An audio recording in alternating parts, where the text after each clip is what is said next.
Hi.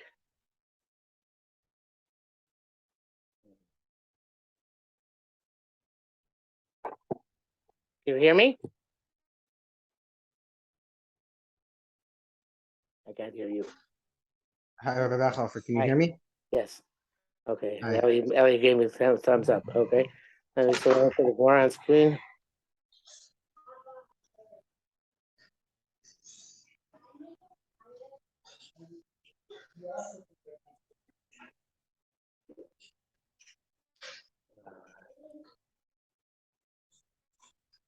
See if it.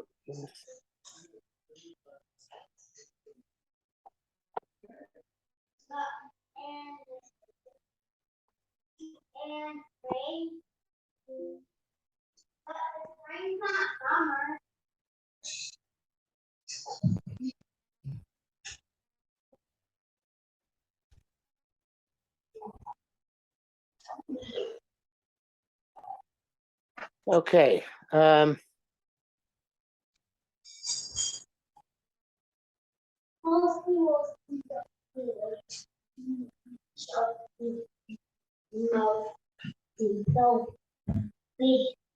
Daddy, can I play my first game with Tess? I think we're up to Halacha Zayin. Abiyosef you don't matter. We started it. What we got? Oh, we did this. No, we did this. We did Halacha Zayin. We got the Ches. Okay. Up to Halacha Ches. Mishanig Mardino, Ubarach, somebody who the court case was finished and he pled. Balifnei Bosa based in, and he came to front of that same based in. Ain't based in associates with they don't go back over as the din. They just kill or whatever his Mardino was. Come Sham do Shnayim. Bo Yom Medium of Vishplani Shnig Mardino based in no Ploni. Ploni sorry. Kama Kam Shnig Mardino based in no Ploni. Kama. Ploni Adov. Anytime somebody comes and tells us that this person was condemned to die in a certain basin, but for a certain Adim and raising he is killed. The Sanhedrin as far as the Chutz La'aretz, Sanhedrin applies both in Israel and Chutz La'aretz. Wherever, obviously we can set one up. Sanhedrin Oregas Achad B'Shavua, a Sanhedrin kills once every 7 years. Nikol Chavlonis. It's called a harmful basin, bloodthirsty basin. Once every 70 years, it's called bloodthirsty. Were we to be in the Sanhedrin? No, we never kill a Sanhedrin because we would always find a way to trip up the witnesses. So that's also not good because they're going to have then more murderers in Am Yisrael. There won't be the deterrent which we would like there to be. Says Gemara, Sanhedrin against Ba'aretz and B'chutz La'aretz. See, but you are able lachem b'chukas mishpat l'daros sechem. This should be for you the law of the judgment for all your generations, everywhere you live. So, the law of the judgment tells us that it's we're talking about the Sanhedrin, talking about Dinei Torah, and it's the Daros Sechem for all generations, everywhere you live. If that's the case, right?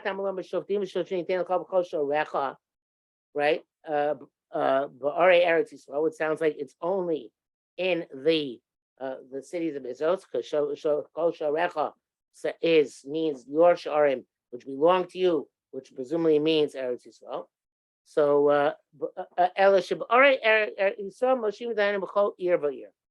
in our Yisrael, where Jewish cities, we put Dayanim, in other words, within Eretz Yisrael, we put Dayanim in each and every city. You put them in districts. You don't. Not every city has, just every district. Presumably, I don't know why. The one never explains in the Bible and Yerushalmi why that should be the case. Presumably, it's the case because in the Chutz La'aretz, we're only responsible for religious law, not for civil law. Whereas in Eretz Yisrael, we're also responsible for civil law. Therefore, in Eretz Yisrael, you need to have more Bati Din, because our responsibility to impose civil, make sure that there's civil law, in other words, that law and order is kept properly. And Chutz La'aretz is it's only for the purpose of religious law. Law and order is up to the local government, obviously.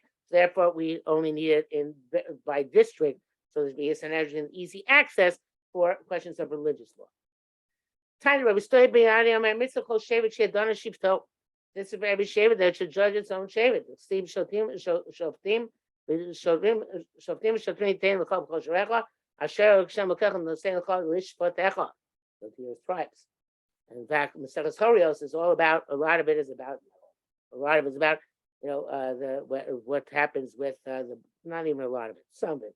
It's about the status of the Batei Din of the various shvatim.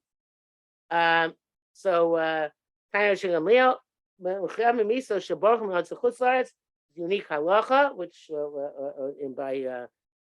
by death penalty, if you have somebody who was judged to be put to death by a Sanhedrin Chutz La'aretz, and they fled in Eretz Yisrael, sorry. They fled from Eretz Yisrael Chutz La'aretz, and so miyad. We don't reopen the case. But on the other hand, Baruch Michutz La'aretz emi so miyad el daim b'tila. If you fled from Chutz La'aretz Eretz Yisrael, so maybe the schus of Eretz Yisrael and the Avir, the Arad Yisrael Machim, the fact that Eretz Yisrael makes people more intelligent, maybe we'll find a schus for him, or maybe on the other hand, we're going to be able to figure something out, which then we're able to figure out. You have your hand up, David? Is that what you're doing? Yes. Yeah. You said that there's only like spiritual law in Eretz Yisrael. I thought that like I don't know. No, Chutz La'aretz. Chutz La'aretz is but like in Eretz Yisrael. Religious law. Only religious law, but they still like if you kill somebody, you're gonna get killed. Yeah, but like, Chutz La'aretz, they probably won't. Probably the local government is going to call it. In Eretz Yisrael, the Sanhedrin was responsible for that, for murder, right? To punish murderers. In Chutz La'aretz, you're not in your own country, right? So you're not going to be in charge of that. So there's much less of a need for a Sanhedrin. It's only if somebody's Mechal Shabbos, let's say, something like that. That local, that the secular authorities are not going to deal with him, then you need a Sanhedrin to deal with him. So you don't need as many Sanhedrins. Again, if you're in charge of law and order, like we are in Eretz Yisrael, so then you need Sanhedrin each every city to make sure that if you need a death penalty in that city for somebody who's breaking the law, you're going to be able to impose it, right? Or whatever other punishments you have imposed, Malchus, whatever else. But if you're just imposing that, if you're not taking care of the regular civil law, you're only taking care of religious law, like Mechalei Shabbos, or people who do other averos with which they have to get Malchus, which are not law and order averos, like let's say eating Basar B'Cholov or something like that. So then you don't need a base in every city for that. You only need a Bati Din in regions, so people can come to Bati Din when necessary. I want to add that if you have a crime, so you need to deal with crime locally and as speedily as possible. So you need a Sanhedrin in each every district to deal with crime. That's what's in Eretz Yisrael. The Chutz La'aretz, where the local authority, government, whoever they are, they're dealing with the crime. So then, to kill somebody because of Mechal Shabbos, I can wait. It's not urgent. So you don't need to have a Sanhedrin each every city. You can have one in the district, in the area. Okay, that's my theory. I might be totally wrong, but that's the theory I have as to why the difference. Okay, these are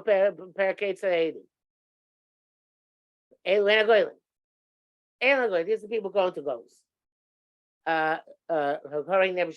Somebody by accident. Somebody was smoothing their roof. Enough of a toe, and the tool fell on him and killed him. He was drawing up a bucket. The nafla of a toe and fell and killed him. He was going down a ladder. And you fell on him and killed him, right? Raise the gola. You go to goals. I mean, my moshech magila. But if you were pulling you're pulling the magila towards you, up which means up from the slanted roof, up, not down, up, right? Or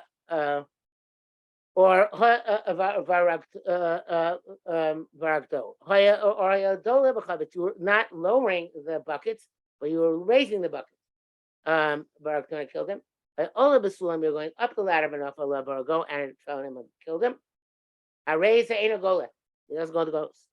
Zaka, Koshab der Chorodoso, anytime it's on the way down, Gola. You go Shloba der Chorodoso, if it's not on the way down, ain't Gola, you don't go to ghost. Okay, so now, there's a Yerushalmi, a very interesting thing. Rabbi Yomer,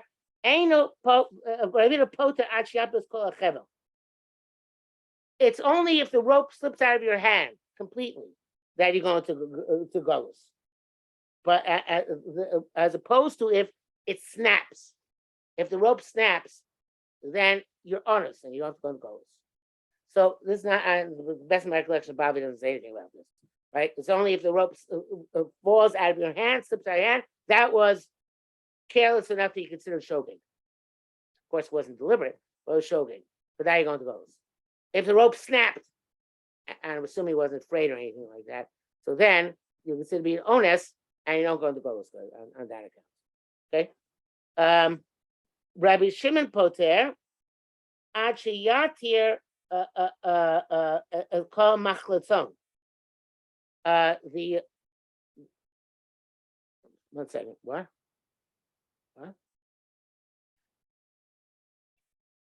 Just a second.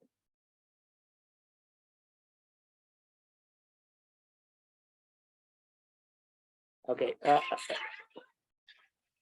So Rabbi Shimon, if you take a look in the Pnei Moshe over here, Shimon Poter Ad sheyatir kol machlatzon.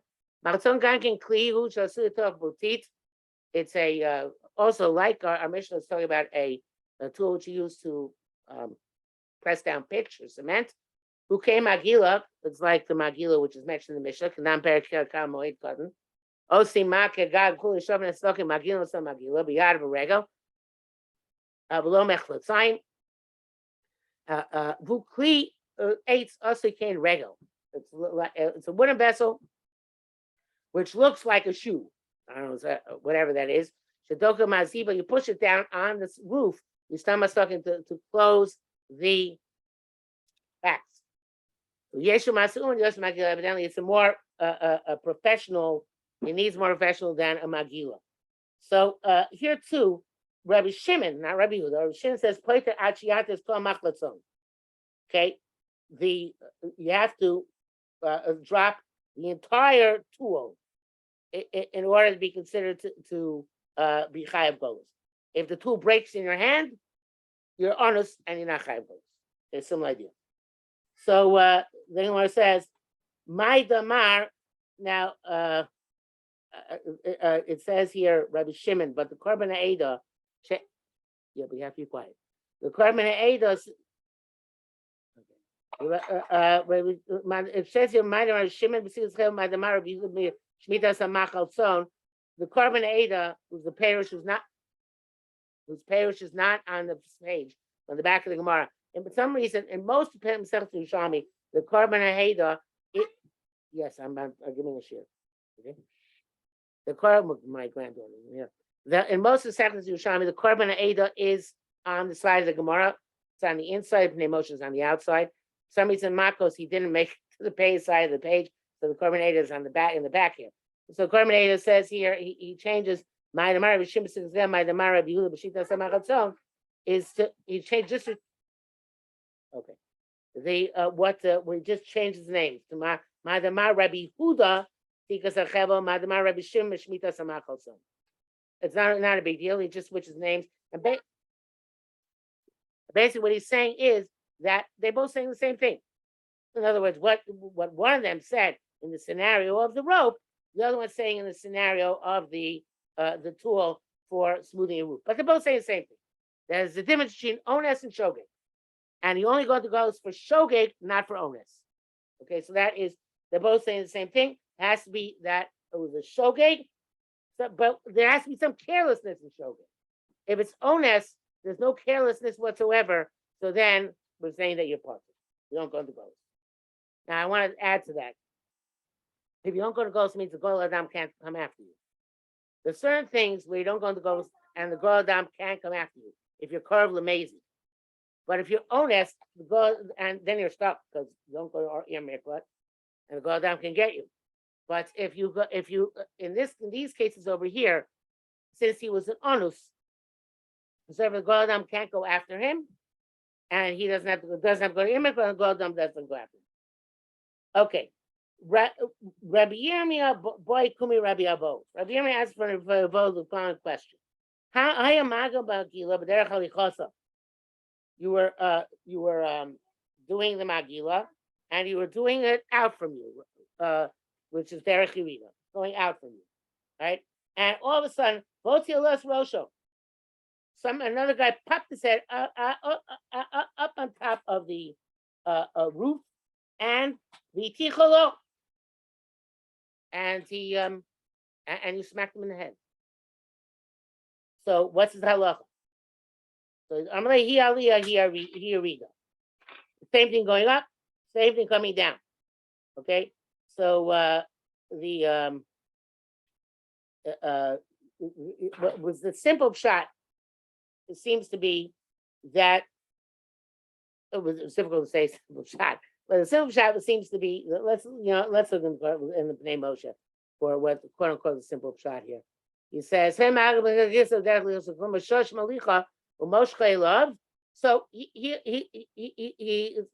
he says that it's you bring it up to you.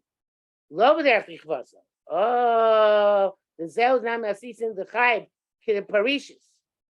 It's not going down, which is with the way when you're chayav, right? You was actually going towards you. Shasaloche love. The magil ganke mad. You're also doing magil. But Tialos Roshon, the guy stuck his head. We tichel and he hit him in the head for a goat, and he killed him. Mao. In der Chirida Mikaya Hovu Ma'agilba. The way the Pnei Moshe, and this is he made this up, the Pnei Moshe, which is cool. But you have to realize he made it up. He wants to say, you know what? I have a spot. Hayamagilba Magila. You're only kind of on the way down because you're only being ma'agil on the way down. You're rolling it down. It's like a rolling thing. You're rolling it down. And when you come up, you pick it up. And therefore, if it fell when it was picked up, you're potter. So what the question is, so if that's the question, but the Moshe says, here it's a case where on the way up, he was also rolling. A little bit. So the question is, okay, it's true, he's coming up, so it should be potter. It's not derech Yerida, right? But he's doing the work. So therefore, maybe it is like derech Yerida. So that's what Moshe is saying. Mount in derech Yerida mikarya, it's called derech Yerida. Hovu ma'agilba, since he is doing work there. Odima came in the derech halicha, or maybe since it's on its way up, kishamosh chelav derech aliyah who potter. Since you bring it up, you're potter. And that he says, hi aliyah Yerida, come aliyah dacha hani Yerida. No, this aliyah is the same as Yerida. Why? Even though he's bringing it up, nevertheless he is rolling it.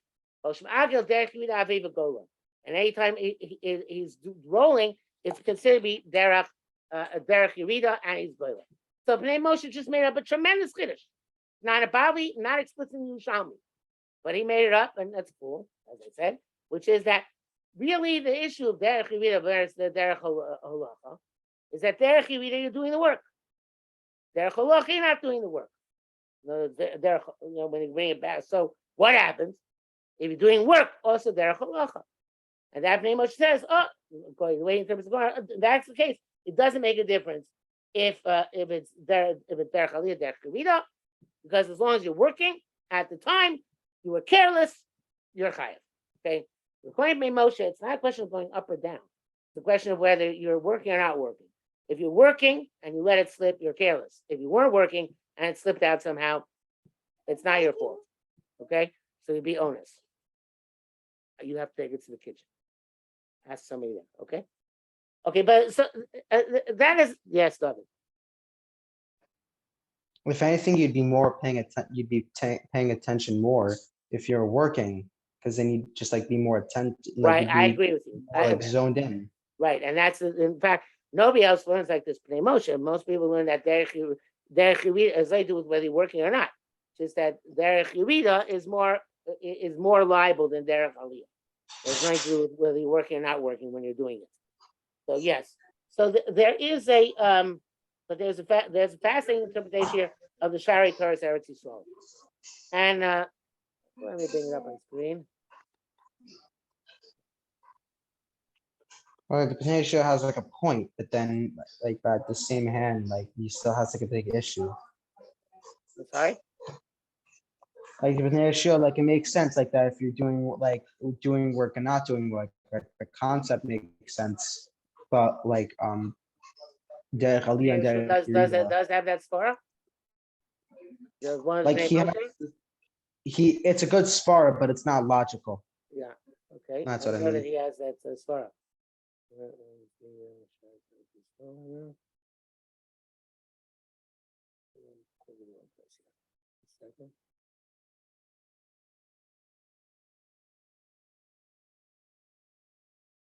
Okay, so I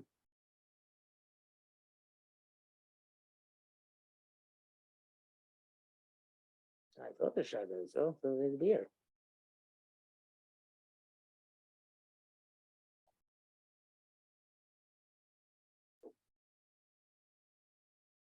I wrote here as the Shari Torah Eretz Yisrael, but I guess it's not because what I wrote down here, it's not here. I must see in a different sefer. Anyway, let me tell you what it says. And so the sefer, whoever the sefer is. Let me get back here. He says, if you'll note, it doesn't say here that you killed him. It just says he hit his head. So this other interpretation says that the question is, if you're a man, you hurt him, you didn't kill him. Do you have to pay, or are you an onus? That's the question. If you say that, usually we say Adam Muad Rolam. A person has to always pay for any damage they do. But what a person's absolute onus? Yeah, he didn't do. This guy stuck his head up all of a sudden. I had no idea his head was going to be there, right? I couldn't possibly save myself from hitting him. So what's the halacha of this, right? To make a difference, maybe it's considered to be honest. Right? So then, so he says, in that case, he doesn't really answer directly. He answers either derech aliyah. He says he derech aliyah, he derech yerida, he aliyah yerida. It doesn't matter which direction you're going in, but it doesn't give the halacha, either patur or asur. It's a little bit strange. So I don't know exactly how. It's cute chap. It's cute diuk that it says. It doesn't say he killed him, right? It just says he ticholo, he hit him, and so. But okay, but that's we don't. It's not. It's hard to say that that's the pshat in the Gemara, because then the answer doesn't seem to make any sense. So I think that the pshat is like this. I think the pshat is that really the question is, he is going straight out. B'derech halichasa, straight out, right? What's the halacha? Because in our mission we talk about going down and going up. What's the halacha? Go straight out, right? These are going straight, especially with their roofs. Most of their roofs are straight, right? So therefore, what's the halacha? It's going straight out. So that's a quick. So he's saying, it's the same. It doesn't matter. I'm saying it is the same as going up or going down. Presumably, again, it's difficult to what the Gemara's answer is, but presumably the Gemara's answer is that you're chayav golos. But again, this is also difficult because you know what? Now that I'm really thinking about it, Yaliyah doesn't help very much. But let's go further and to come back to this. Rabbi Yirmiyah Bai Kam Rabbi Vohaya Ma'agel B'Nagila B'Derech Chasa V'Hoshi Tatinok Es Yodo V'Ritzitza. Now here, this is a this is clearly talking about Nezikin, which would be evidence to the pshat that the previous Gemara is talking about Nezikin as well. Because here it's talking about your maga b'magila, your maga magila. You took out, you were doing the smoothing, right? And you hit a kid's hand, right? You hit a kid's hand and crushed the hand or amputated the hand. So therefore, the question is obviously not a question of Misa. He didn't die. The question is Zakin, right? So it could be that is a raya that also the previous case, because it doesn't mention Misa, is also talking about Zakin. And the truth is now, again, I'm thinking out loud a little bit, but the truth is that the Gemara's answer makes the best sense in the Torah about Nizakin. Because when Nizakin said, the assumption is you're going to be chayiv no matter what. Because in the end, you're a mazik and other muad la'olam. So therefore, even if your hi'aliyah yerida makes a difference, and the Gemara must be saying that you're chayiv. I'm not sure. I'm surprised I don't have a better shot here. I've learned this Gemara several times, and I really don't. Now that I'm saying it over, I'm not so happy with the way I learned it, because hi'aliyah yerida is still a cryptic answer. But in any event, the bottom line is, let's go back over it again. So, Rabbi Yavo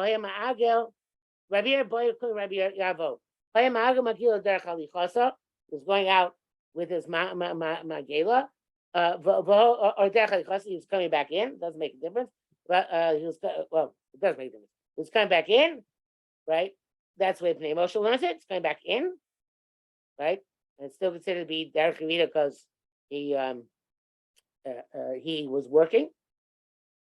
It's really not the best shot in Alichasa, because usually Alichasa means going away. So, therefore, it could be talking about going away and it's talking about Lina and Nizakin, because we want to know what's their status for Nizakin. Or, again, it could be talking about, like I said before, straight out. And we want to know what your status is, in that case, for Misa. So, again, I think now, looking at it again, that probably the best shot is the shot that both of them talk about Nizakin. And the answer is, you pounded him, makes a difference in chayiv anyway, because other a person has to be careful. And if there was a space for somebody to stick up their head, you have to be careful not to let your tool go there. The same thing with Avo. Now, he asked them a different question, but basically the same question.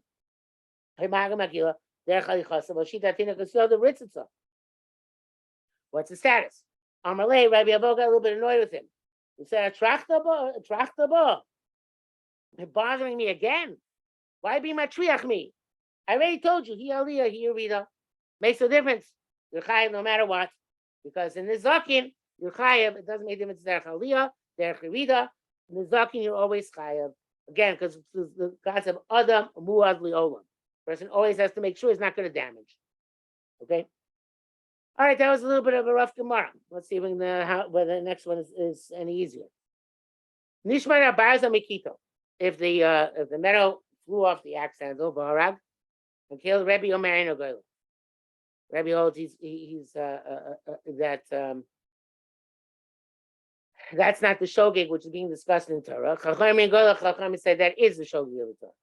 Mina Eitzim Isbageh, if the axe caused a block of wood from the tree to fly and kill somebody. Rabbi Omer Goyle, Chacham Eno Goyle. Later says you are Goyle, and Chacham say not Goyle. So I think the Yerushalmi is more or less the same as the Bavli. Rabbi, what's the logic? Rabbi Nemar Kanashila. It says here that the language of the Shila. Nashal Barzem and Eitz. Nemar Lahala Ki Yishal Zeisecha. And later on it says when your olives when the olives fall off the tree. So manashir shemaral on the shira, just like in the shira later on by the olives is the olives coming off the tree. Afkan here too, the shira Afkan the shira is also flying off the tree. Mata munda rabbanan nemar kanashila. It says in Shilv Nemer Lahalam. Neshama shel kechos hagoyim el mipanecha. Hashem's going to remove those nations from you, right? From in front of you. Man shilo shenem alahalon maka. Actually, I don't know if this is about me. This isn't about me. I don't remember what it was about me. Not this. But he says, Man shilo shenem alahalon maka. How is Hashem going to remove those goyim, right? He's going to remove the goyim by beating them, smiting them, right? Afkan maka. So here too, it's a blow, right? So it's with your blow that you killed, right? That you according to Rabbanan, it's the axe flying off the hand, the axe head flying off the axe handle. That's with your blow you're killing. Rebbe's case of the rebound. That's not your blow. It's not. It's chopping up a piece of wood off the tree. So they learn from different sources. But again, Rebbe learns out from Yerushalmi Makkos, that's something falling off the tree. It's like the olives fall off the tree. So it must be the chip that you just cut out of the tree, which went flying. Upon learn from the Yerushalmi Makkos, Hashem's going to remove the nations and from the Shiba Amim, and the Jews conquer Eretz Yisrael. He's going to do it by smiting them. So here too, it's your smiting, which means with your power when you're smiting the blow against the tree. Although the axe head flew off, kill somebody. That's how it's going to make you high. Yes.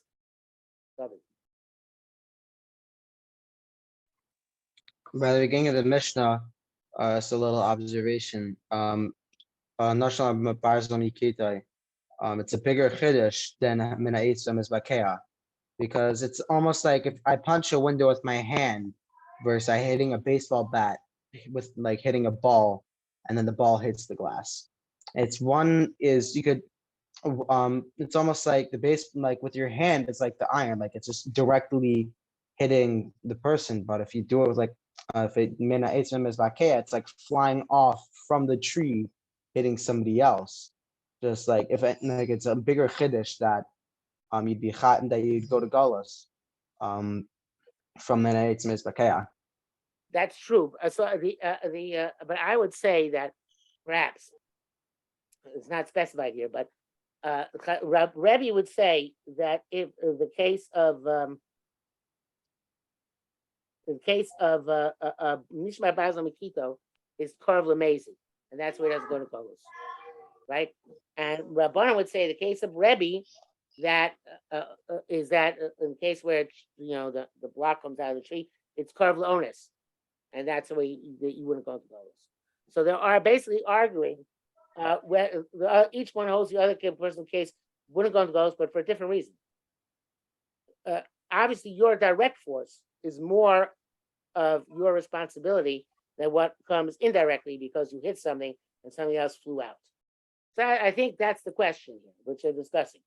If Nishmat Arbaza Mikito is what makes you chayav, which is which Chacham is saying we go Golos. Rebbe says no, you can't go Golos because that's too close to Mason. We're not going to let you get away with Golos. On the other hand, Rabbanan say it's when if Rebbe says it's when you something rebounds from the tree, right? The chip rebounds from the tree. So Rabbanan say no, that's Korov Laonis. We're not going to let you go to Golos for that. That is it's too far fetched and saying which we've not been careful about. So therefore, not going to be able to do Golos for that. I think that and is one more question on Mina Eitzim is Bakea. Are you being chayiv? Would you be carved on it for not? Would you be carved in the mazed for not being careful of where you're swinging the axe, or is like are you being for being careless about not where you're swinging the axe, or just not being careful about the wood chips?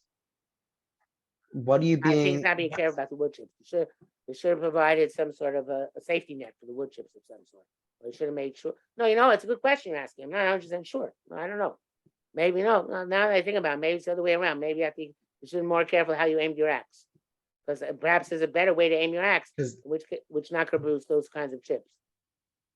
Because even like back to like the baseball bat example, because you have been more careful about how you swing the bat, or you should have been more careful about where you think the baseball is going to go. Yeah.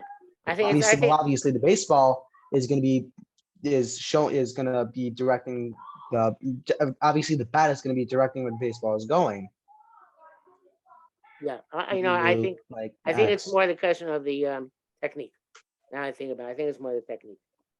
You should have been Why, careful though? the way you swung your axe. Okay, let's see if we can do the next Mishnah more quickly because it's short. Zargas and Rishus Harabim. You toss the stone into Rishus Harabim, V'harag, and you killed. I raise a goyla, you're going to go. So there's Miagomer.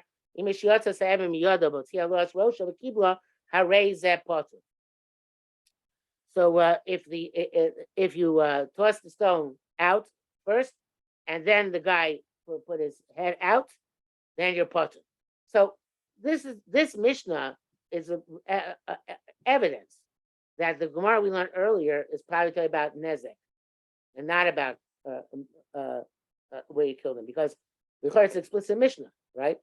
If you're talking about the Maga Magila and the other guy stuck at his head and you killed him, it says here you're potter, right? So therefore, what are you asking a question? If it's a Mishnah, it must be that before that's be the evidence that before it's said about nizakin, not about a chiyuv misa. Okay, so that's Tani Rabbi Lezer Yaakov Matzah. It should find the whatever you whatever you're engaged with, finds the murder victim.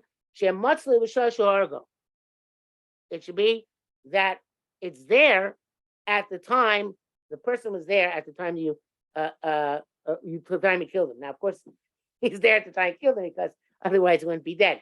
But it means that the circumstance has to be in place already at the time that you began the process.